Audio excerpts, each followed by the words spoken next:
नमस्कार, बहुत स्वागत है आपका डिबेट लाइव बड़ी बहस मध्य प्रदेश में। मैं हूं आपके साथ अमित शर्मा।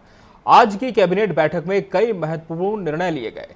मोहन सरकार का दावा है कि कैबिनेट के ये फैसले मध्य प्रदेश में ऐतिहासिक हैं, जो न सिर्फ ग्रामीण अर्थव्यवस्था को संबल देंगे बल्कि हर किसान और गौपालक को एक नई उम्मीद भी। आज की कैबिनेट में गायों के आहार, सहकारी दुग्ध का टेको, क्रांति मिशन और शहरी जाति संपत्ति और हाईवे निर्माण पर बड़ी घोषणाएं हुई।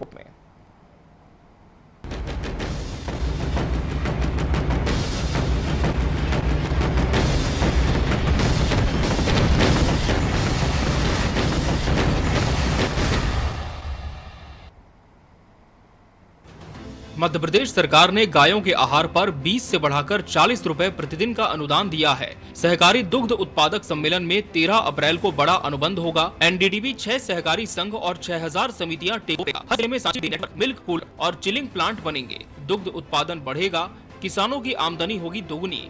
मुख्यमंत्री डॉक्टर मोहन यादव ने कैबिनेट की बैठक में ये तमाम दावे किए और आगे कहा कि गायों का संरक्षण और किसानों की समृद्धि हमारी प्राथमिकता है। श्वेत क्रांति मिशन से गांव और किसान आत्मनिर्भर बनेंगे। कैबिनेट के बड़े फैसले, गौशालाओं को अब प्रति गाय 40 रुपए अनुदान। पीपीपी मोड पर बनेगी 5000 गायों की बड़ी गौशाला। पशुपालन योजना का नाम बदला, अब डॉक्टर अंबेडकर पशुपालन विकास योजना। 14 अप्रैल को होगी योजना की लॉन्चिंग। भव्य आयोजन अंबेडकर नगर में। वक्फ संपत्तियों पर अवैध कब्जे हटेंगे, कलेक्टरों को निर्देश जारी।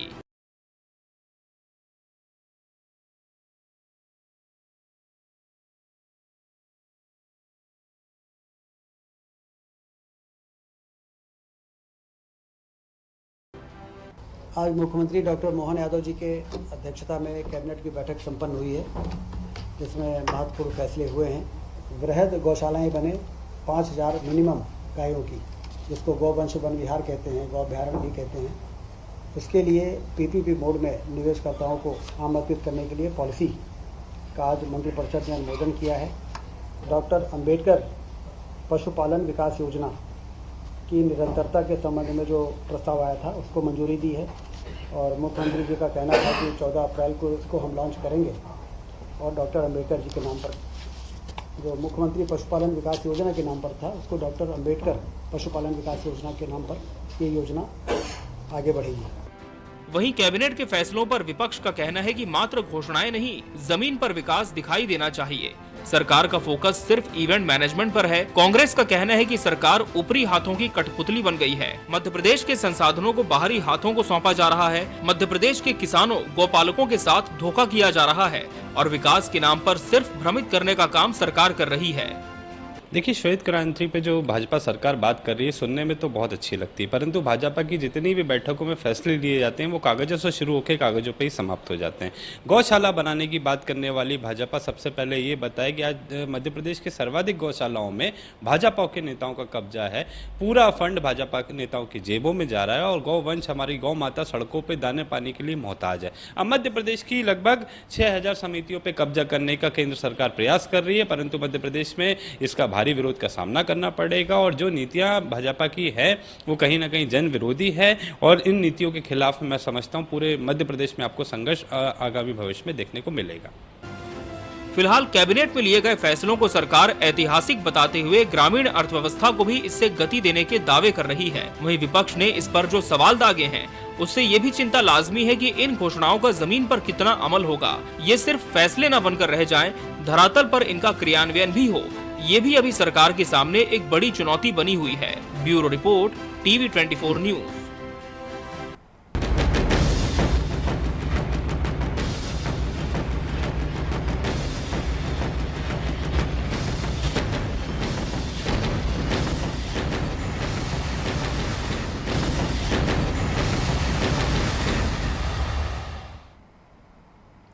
तो श्वेत क्रांति से विकास क्रांति, आज इसी विषय पर हमारी चर्चा होगी और इसके लिए हमारे साथ खास मेहमानों का पैनल भी जुड़ चुका है। हमारे साथ भाजपा प्रवक्ता वंदना त्रिपाठी जी जुड़ी हैं। वंदना जी, बहुत स्वागत है आपका इस चर्चा में। कांग्रेस प्रवक्ता अंबिका शर्मा जी प्रतिपक्ष का पक्ष रखेंगे। अंबिका शर्मा जी, आपका भी बहुत बहुत स्वागत है। और वरिष्ठ पत्रकार राजेश आंगल जी भी इस चर्चा का अहम हिस्सा है। राजेश जी, आपका भी बहुत बहुत स्वागत है इस चर्चा में।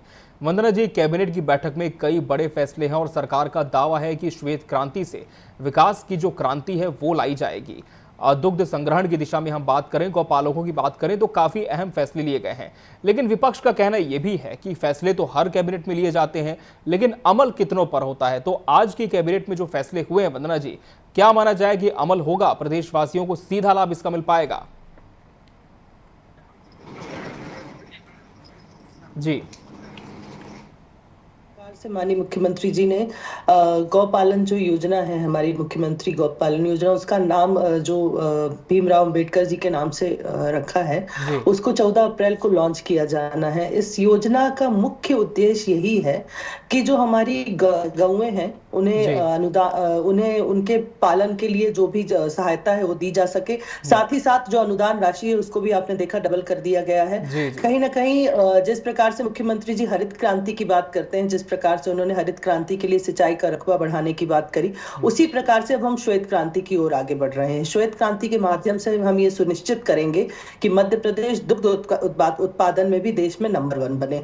और उसके लिए ये जरूरी है कि हम जितने भी हमारे गौ पालक हैं या गौवंश में हमारे जो लोग गौवंश के लिए हमारे जितने भी लोग काम कर रहे हैं, उन्हें उचित सहायता सरकार की ओर से मिलती जाए। और उसके लिए सरकार इस प्रकार की योजना लेकर आई है। आपने देखा केंद्रीय गृह एवं सहकारिता मंत्री जी भी आने वाले हैं और वो भी एमपी स्टेट कोऑपरेटिव सोसाइटी के साथ, एमपी स्टेट दुग्ध कोऑपरेटिव स्टेट सोसाइटी के साथ मिलकर एमओयू साइन करने वाले हैं। और इसको लेकर मुख्यमंत्री जी इस दिशा में आगे बढ़ रहे हैं। तो हमारा जो मुख्य उद्देश्य ये है कि हम अपने गौओं का संरक्षण करें, गौपालकों का संरक्षण करें और हमारे यहाँ कोई भी गौ निराश्रित ना रहे, उसे सही स्थान मिले। इसीलिए हमने गौ आश्रमों का भी निर्माण किया है। आपने देखा विभिन्न हर विधानसभा में गौ आश्रम बनाने का निर्णय लिया गया है। हर विधानसभा में गौ आश्रम होगा, जहां कोई भी अगर निराश्रित पशु मिलता है तो उसे वहां पहुंचाया जाएगा, उसे सही तरीके से चिकित्सा प्रदान कराई जाएगी। अगर उसे किसी प्रकार की कोई भी समस्या है, कोई बीमारी से वो जूझ रही है, तो उसे डॉक्टरों के माध्यम से उसे उचित चिकित्सा दी जाएगी। तो देखिए, भारत में तो हम हमेशा गौ को माता का रूप मानते हैं और इसीलिए मुख्यमंत्री जी एक विशेष प्रकार के एक मन में आशा लेकर कि हमारी गौ माता संरक्षित हो, सुरक्षित हो, इस तरह की योजनाएं आगे लेकर जा रहे हैं। साथ ही साथ एमओयू इसलिए करे जा रहे हैं ताकि हमारा जो दुग्ध उत्पादन है वो बढ़े, हमारे प्रदेश का नाम रोशन हो और हम श्वेत क्रांति में भी नंबर 1 हो। तो ये सारी जो भावनाएं हैं, इसी को लेकर मुख्यमंत्री जी आगे बढ़ रहे हैं। उसके साथ साथ एक चीज और आपको बता दूं कि एक पीपीपी मोड में वृहद गौशाला बनाने की बात की जा रही है, जिसमें लगभग 5000 गौएं होंगी। गौवंश विहार भी उसे कहा जाएगा। तो ये इसलिए किया जा रहा है ताकि गौओं का संरक्षण किया जा सके। और पीपीपी मोड में इसलिए किया जा रहा है क्योंकि पब्लिक प्राइवेट पार्टनरशिप से कहीं ना कहीं हम ये सुनिश्चित करेंगे कि जो हमारा गौ संरक्षण है उस पे जो जब उसका प्राइवेटाइजेशन किया जाएगा तो उस पे भी और बेहतर तरीके से कार्य किया जा सके। बिल्कुल। अंबिका शर्मा जी, सरकार की ये योजना क्या मानते हैं कि कार्य योजना में परिवर्तित हो पाएगी? क्योंकि लगातार सरकार ने निर्णय लिया है, दावे भी है कि निर्णय पूरे होते जनता को लाभ मिलता है, लेकिन आज कैबिनेट के जो फैसले आप देखते हैं, क्या मानते हैं कितना हितकारी किसानों के लिए होगा और आम जनता के लिए फैसलों का असर होगा? हेलो जी अंबिका जी। देखिए अमित जी, मध्य प्रदेश की जनता सरकार की घोषणाएं सुनते सुनते, सरकार के फैसले सुनते सुनते ऊब चुकी जी। अब हम सब लोग इंतजार कर रहे हैं कि इनकी जो घोषणाएं होती हैं, आज इनके जो फैसले होते हैं, उनको अमली जामा कब पहनाया जाएगा।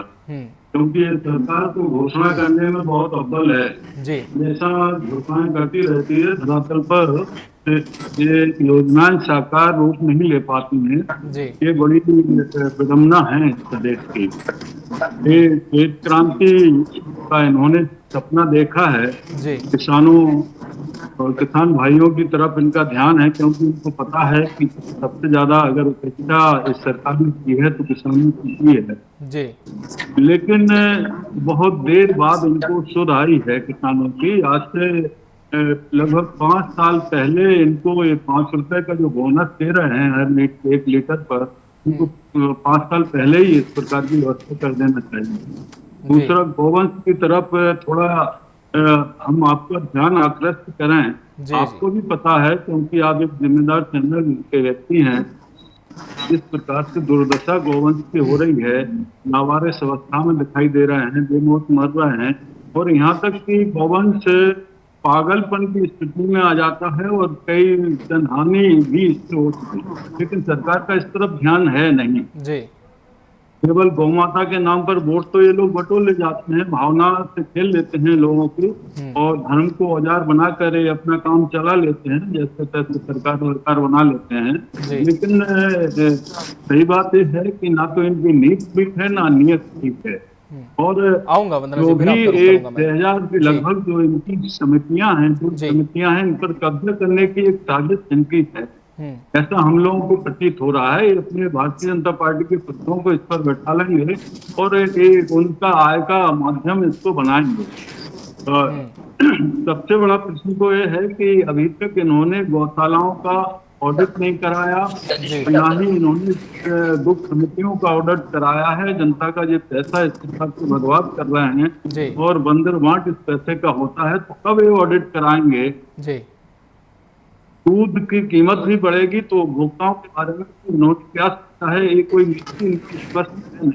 जी ये सारा का सारा जो भी खेल है, इसका प्रचार का खेल है, करने की इनकी नीयत है, इसके अलावा और है नहीं। जी, तो पैसों का बंदरबाट हो सकता है और फिलहाल स्थिति सही नहीं है, ये कह रही है कांग्रेस।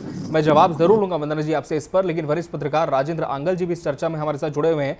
राजेंद्र जी, लगातार फैसले लिए जाते हैं, क्रियान्वयन की बात भी सरकार कहती है, लेकिन आज जो अहम फैसले हैं उनमें गौशालाओं को प्रति गाय दिए जाने वाला अनुदान बढ़ाने की बात कही गई है, केन बेतवा लिंक परियोजना की सहायक परियोजना को मंजूरी की बात की गई है। लेकिन जहां तक गौशालाओं की यदि हम बात करें राजेंद्र जी, तो क्या आप मानते हैं कि वर्तमान में जो प्रदेश में स्थिति है वो बिल्कुल सही है, बेहतर काम कर रही है सरकार इस दिशा में?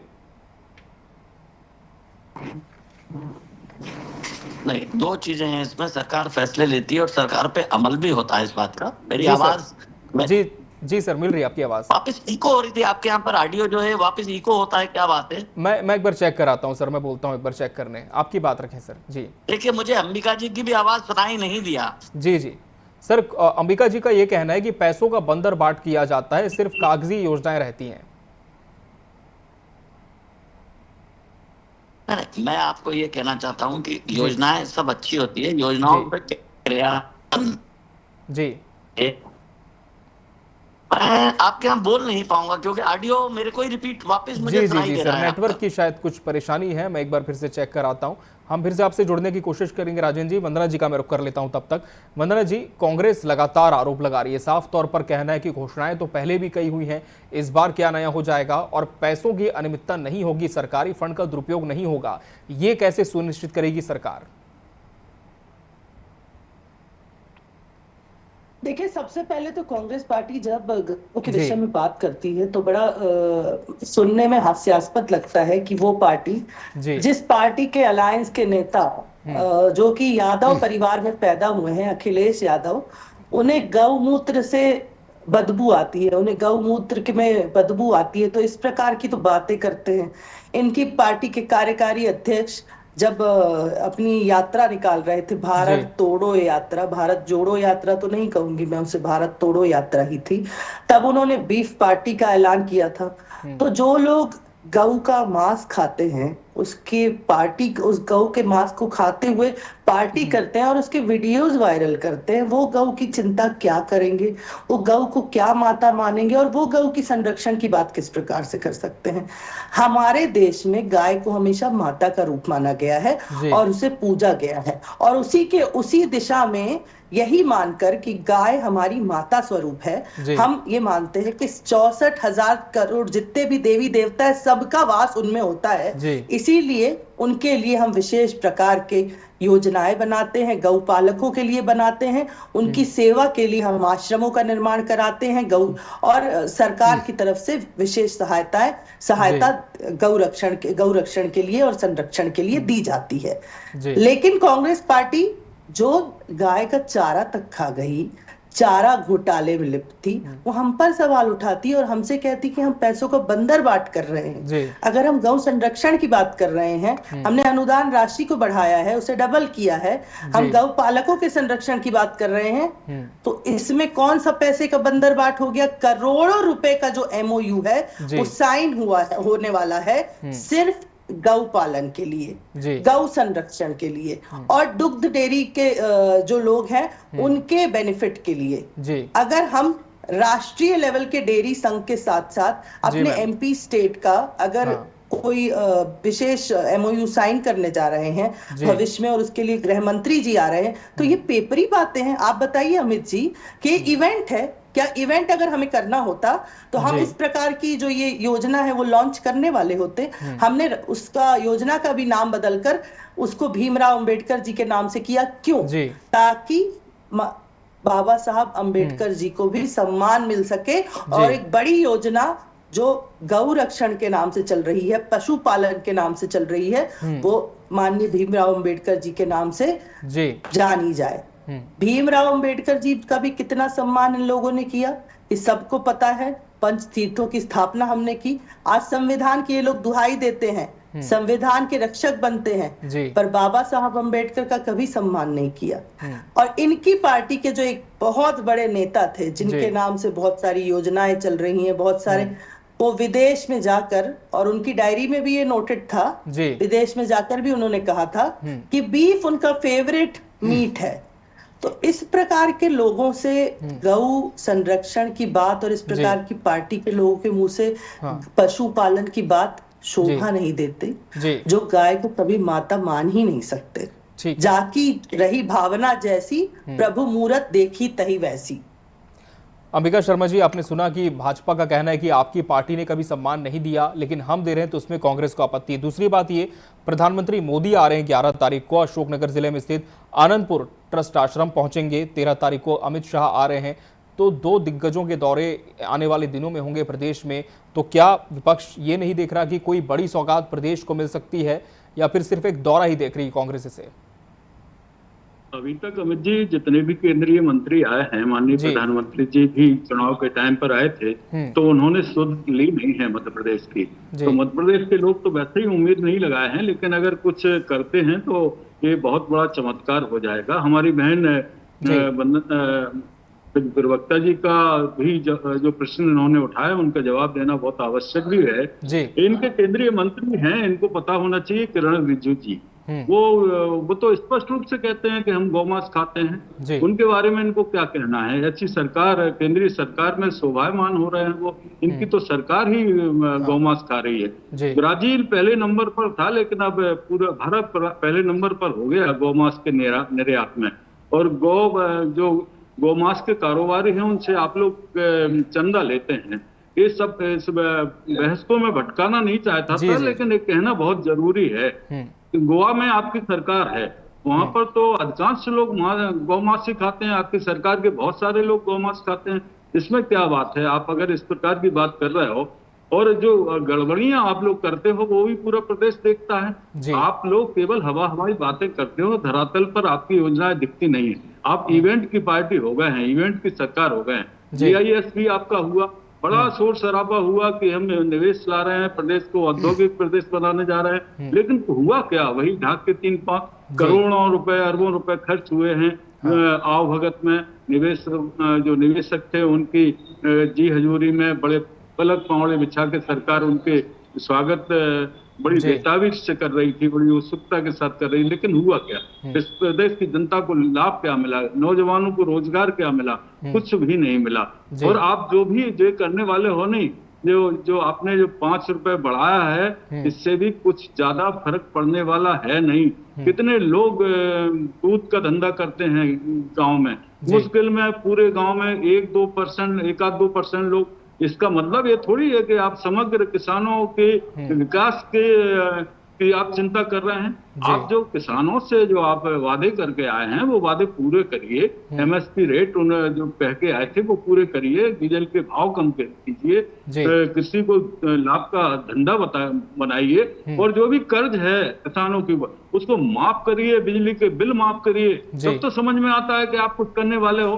तो हमारे मनमोहन सिंह जी ने सबसे पहले यूपीए सरकार बनी थी, किसानों का सबसे पहले कर्जा माफ किया था। आपने उद्योगपतियों का किया 16 लाख करोड़ रुपए माफ। ये तो हमारे आपके बीच में बुनियादी अंतर है, आपके हमारे सोच में अंतर है। आप कुछ खास लोगों की चिंता करते हो, हम लोग आम लोगों की चिंता करते हैं, यही तो अंतर है और पूरा देश जानता है इस बात को। जी राजेंद्र आगल जी, आपसे संपर्क नहीं हो पा रहा था, माफ कीजिए। कि आपको मेरी आवाज अब मिल पा रही है स्पष्ट?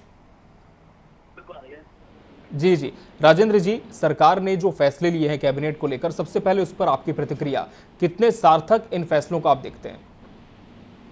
मैं आपको ये बताता हूँ कि पशुपालन जी के लिए जो भी फैसले लिए जाते हैं जी उसमें कोई ट्रांसपेरेंसी नहीं होती है, क्योंकि पशुपालन के फैसलों के बारे में आप भी जानते हैं। और हमारे यहाँ गायों के दूध से ज्यादा भैंसों का दूध होता है जी। और ठंडे प्रदेशों के अंदर भैंसें नहीं पाली जाती है, गाय पलती है वहाँ पर, क्योंकि वो सर्वाइव नहीं कर पाती है इसके कारण से। जी सर। हमें क्या है, दूध के ऊपर बोनस बढ़ाना है जी। हमें उस तरीके से इसमें सहकारिता में क्रांति लानी है जिस तरीके से अमूल ने गुजरात के अंदर लेकर आई है। मैं जो समझ पा रहा हूँ, आपको ये पता है कि अमूल के सारे प्रोडक्ट साउथ इंडिया में बंद हो गए। दूसरी बात आपको एक इम्पोर्टेंट बताता हूँ, आप गो पालन करना चाहते हैं, गौशालाएं खोलना चाहते हैं, ये पुराना सरकार का एजेंडा है, भाजपा सरकार का आज नहीं, कांग्रेस के जमाने में भी इस एजेंडा को लाया गया था। गो पालना हर व्यक्ति चाहता है, और आज का जो किसान है वो इस बात से दुखी है कि पूरा साल भर वो अपनी मेहनत करता है और मेहनत करने के बाद जब अनाज उसका खड़ा हो जाता है तो सारी गायें उसके खेतों को नुकसान कर देती है। इसके लिए आज तक सरकारों ने कोई ठोस कदम नहीं उठाया। उस समय गौ माताएं पिटती हैं, गौ माताओं को डंडा मारा जाता है, कई गौ माताओं को किसी तरीके से करंट दे के भगाया जाता है। फिर करके सरकार गो पालन के साथ साथ में पहले किसानों को संरक्षित और सुरक्षित करने का काम, उन्होंने जो अन्न बोया है उसको नुकसान से बचाने का काम, उस गो माता के कारण से जो नुकसान हो रहा है उस पर ध्यान देना चाहिए। बाद में इन आवारा पशुओं को, जिसको हम कहते हैं कि कुछ गाय ऐसी होती है जिनको आवारा पशु माना जाता है, भैंसे नहीं कभी आपको नुकसान करती दिखेगी, भैंसे रात में घूमती हुई नहीं दिखेगी। उसका कारण है क्योंकि किसान को या दूध देने वाले को, ग्वाले को भैंस ज्यादा प्यारी, क्योंकि दूध अच्छा देती है, क्योंकि वो भैंस को छोड़ता नहीं, भैंस को कोई धो लेगा। परंतु गायों को अपने घरों में दूध निकालने के बाद में रातों में दूसरों के खेतों के लिए छोड़ दिया जाता है। इस तरफ सरकार कब ध्यान देगी? जो किसान की खड़ी फसल है उसको चौपट करने का काम ये किसान गाय करती हैं, उस पर कौन ध्यान देगा? मैं भाजपा के प्रवक्ता वहाँ मौजूद हैं, उनसे ये जानना चाहता हूँ कि वो कभी खेत खलिहान या पूरे प्रदेश में कभी या पूरे देश में कभी घूमे कि गायों से खेती को कितना नुकसान है, उसकी भरपाई कैसे होगी? गौ माता का संरक्षण करिए, अच्छी बात है, गौ माता को पालना भी अच्छी बात है, पर गौ माता को पालकर छोड़ देना रात को, दूसरों के चारगाह बनाना, इसके लिए मैं भाजपा के प्रवक्ता महोदय से जवाब चाहता हूँ। वंदना जी, जवाब दीजिए, संरक्षण कैसे सुनिश्चित करेगी सरकार? जी वंदना त्रिपाठी जी, आप मुझे सुन पा रही हैं? वंदना जी, क्या आपको मेरी आवाज मिल पा रही है? जी जी जी वंदना जी, राजेंद्र जी ने एक बहुत वाजिब सवाल उठाया है कि हम योजनाएं तो बना रहे हैं लेकिन पारदर्शिता बहुत कम उनमें होती है, और गायों का संरक्षण किस तरह से सरकार करेगी? देखिए, गायों के संरक्षण, मेरी आवाज जी जी आपकी आवाज मिल रही है। गायों के संरक्षण के लिए ही सरकार ये योजनाएं जो बनाती है या जो जिस प्रकार की जो अनुदान राशि में बढ़ोतरी की जा रही है, सब गाय के संरक्षण के लिए ही है। जो गौ आश्रम बनाए जा रहे हैं, पीपी मोड पर गौवंश विहार वन विहार बनाया जा रहा है, ये सब इसीलिए किया जा रहा है जो निराश्रित पशुएं हैं उन्हें उन स्थानों पर पहुंचाया जा सके, रखा जा सके, उनका सही तरीके से उनकी चिकित्सा हो सके और उन्हें जो भी जरूरत है उनकी जरूरतों को पूरा किया जा सके। हम बिल्कुल भी नहीं चाहते कि हमारी गौ माता सड़कों पर घूमे और कोई उनको कोई आश्रय ना हो। जो इस प्रकार से निराश्रित, कुछ आवाज में कुछ प्रॉब्लम आ रही है मुझे लगता है। जी आपकी आवाज हमें स्पष्ट, जी आपकी आवाज मिल रही है, हमें स्पष्ट मिल रही है। अच्छा जी जी जी। तो जो निराश्रित पशु इस प्रकार से घूम रही है उसके लिए ही तो हम ये सब कर रहे हैं। जो ये करोड़ों रुपए के MOU साइन हो रहे हैं वो इसीलिए किए जा रहे हैं कि पशुपालक जो है उनको भी किसी भी प्रकार की समस्या ना आए।